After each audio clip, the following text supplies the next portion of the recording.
otra vez a su blog favorito Entre Maestras. El día de hoy les tenemos una entrada muy padre porque vamos a estar analizando todo lo que estuvimos aprendiendo a lo largo de este semestre en la materia de herramientas básicas para la observación y el análisis de la escuela y la comunidad.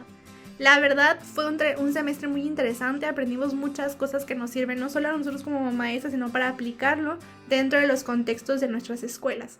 Entonces, cada una de mis compañeras va a estar presentando un tema de eso que estuvimos aprendiendo, haciendo un análisis, una recopilación de todos nuestros aprendizajes. El primer tema que vamos a empezar el día de hoy con Frida Velázquez va a ser sobre los diferentes tipos de texto, ya sea informativo y descriptivo, así como algunos ejemplos o definición y cómo lo estuvimos utilizando. Ahora vamos a ver cuáles son los textos descriptivos y narrativos. Empecemos con el texto descriptivo. Es un tipo de texto que se basa en la definición de algo y pone énfasis especial en los detalles y en las definiciones. Se trata de dar una visión lo más adecuada posible a la realidad.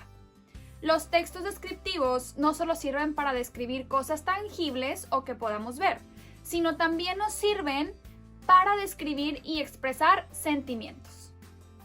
Para que un texto descriptivo tenga exactitud y veracidad, es necesario realizar un análisis profundo porque pretende que el lector obtenga una imagen exacta de la realidad que estamos transmitiendo en palabras. Una especie de pintura verbal. Algunos ejemplos pueden ser descripciones de animales, de países, de regiones, de personas o de alguna familia. Vamos ahora con los textos narrativos. Es un tipo de texto que se basa en la explicación de hechos, realidades o ficticios en determinado tiempo y espacio.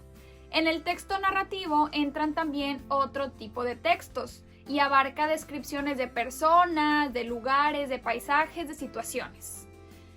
También se utilizan argumentaciones, narraciones de hecho e incluso textos introspectivos o surrealistas. Cuando hablamos del texto narrativo, nos referimos a aquel que se realiza en un relato de una serie de personajes que se desarrollan en un entorno determinado y cómo ellos afectan a los personajes o viceversa.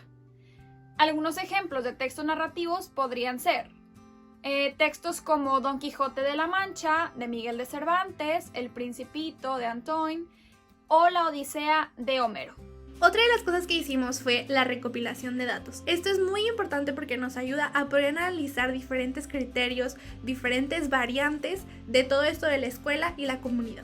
Sobre este tema nos va a hablar Gisela Bencerraje, quien está al teléfono ahorita con nosotros. Hola Leo, ¿qué tal? Muchas gracias por invitarme. Pues mira, déjame informarte un poquito acerca de este tema. En una investigación hay gran variedad de técnicas o instrumentos para la recolección de información. Y esto va de acuerdo con el método y el tipo de investigación a realizar. Se pueden utilizar de una a otras técnicas. Pues mira, para poder realizar una mejor elección o una buena elección del instrumento o herramienta a utilizar, es necesario identificar qué tipo de investigación vamos a realizar, si ya sea una investigación cuantitativa o cualitativa. En una investigación cuantitativa podemos hacer el uso de encuestas, entrevistas, escalas de actitudes, test estandarizados, pruebas de rendimiento, fichas de cotejo, entre otras. Para una investigación cualitativa podemos utilizar la observación, historias de vida, autobiografías, anécdotas, también las entrevistas, cuestionarios, notas de campo, entre otras más. Espero que esta información les pueda servir a todos los que están escuchando y les recuerdo, para escoger la mejor herramienta o instrumento de recogida de datos es necesario identificar primero mi tipo de investigación. Gracias, nos vemos hasta la próxima. Ya que Giselle nos explicó sobre la recopilación de datos, vamos a pasar ahora a la entrevista. Hicimos algunas preguntas, estuvimos revisando la información sobre las entrevistas y qué tipos de entrevista era necesaria para nuestra finalidad. Ahora Marcela Rendón nos va a explicar ese proceso que llevamos para seleccionar el mejor tipo de entrevista para nuestro propósito, los tipos de entrevista que existen y cómo los utilizamos dentro de esta materia de herramientas de la observación. Muy bien, ahora hablando acerca de la entrevista y los tipos que existen. Una entrevista es una conversación o intercambio de ideas entre dos partes, que es el entrevistador y el entrevistado, con el fin de obtener información de valor.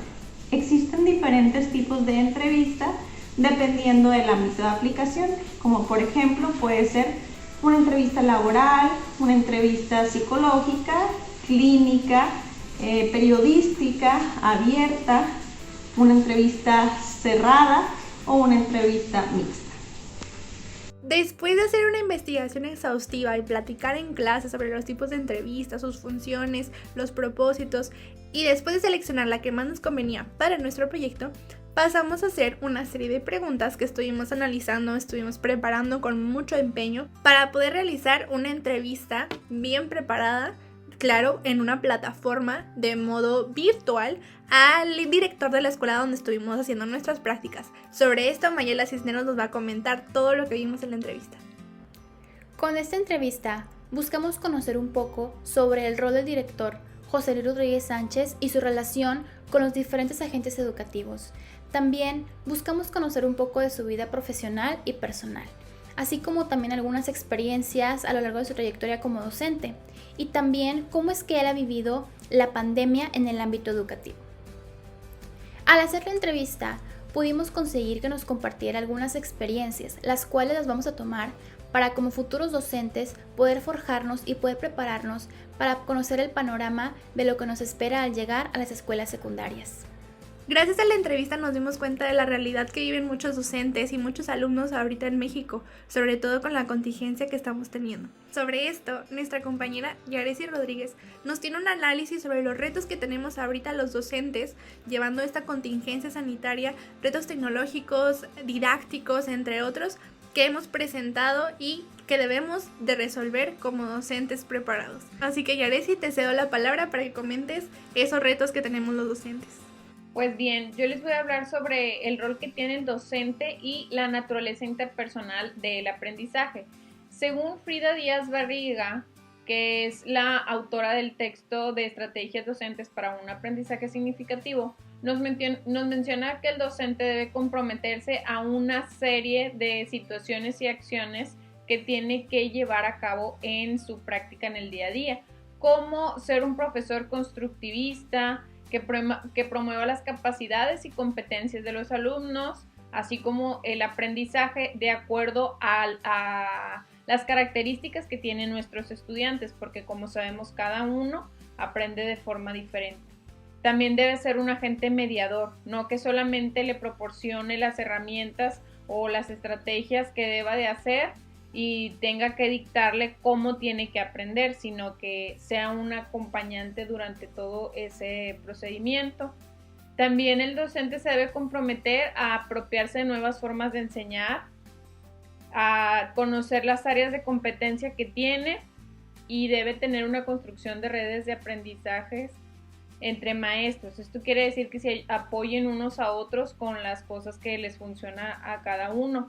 Debe existir una actuación diversificada y flexible de acuerdo al contexto, a las necesidades y las características que tiene cada uno de sus estudiantes. Y pues bueno, el reto que tienen los docentes ante la situación que estamos viviendo hoy en día es que se tiene que preparar y utilizar esa profesionalización para poder dar sus clases de acuerdo a las nuevas tecnologías. Hay que implementar nuevas metodologías y que la didáctica le ayude a generar aprendizajes esperados en cada uno de nuestros estudiantes. Bueno, y con esto ya damos por finalizada este video de una entrada más al videoblog entre maestras. Esperamos que les haya servido de algo todo eso que nosotros aprendimos, que aplicamos durante el semestre y también que nos ayuda a nosotros a aprender más sobre la observación, sobre el análisis, sobre la recopilación de datos, las entrevistas, los textos. La verdad, todo esto nos ha servido a nosotras como docentes y como futuras docentes de secundaria, y esperemos que a ustedes también les sirva mucho. Gracias y recuerden lavarse siempre las manos. Bye.